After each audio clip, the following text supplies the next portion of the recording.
Mga kuya, meron tayong Mio Sporty, baba makina. Natuyuan to ng langis. Ayan na po siya. Binimay ko na po, tinanggal ko ng makina sa kanyang chassis. Ayan na po. Ito na po ngayon yung makina.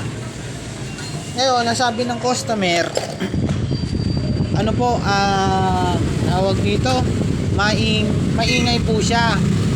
Tapos nawawala na po ng pwersa. Ngayon, nung tinignan ko at tinistart ko, ang pinalabasan po niya is maingay na po yung side bearing. Parang ang tingin ko po may tama yung signal. Pero ayoko po magsalita muna sa customer hanggat hindi ko nakikita lahat kung ano ang papalitan. Mahirap naman po kasi yung pabili tayo ng pabili sa customer, hindi naman po pala sira yung pyesa. Kaya pangit din po. Mas maganda talaga hihimayin muna natin ang makina bago tayo magpabili sa customer. Ayan po.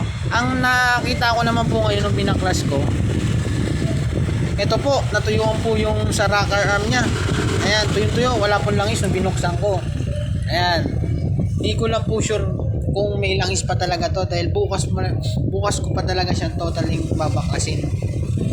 Kaya hintayin nyo na lang po yung update ko. Sige po, hanggang dito na lang.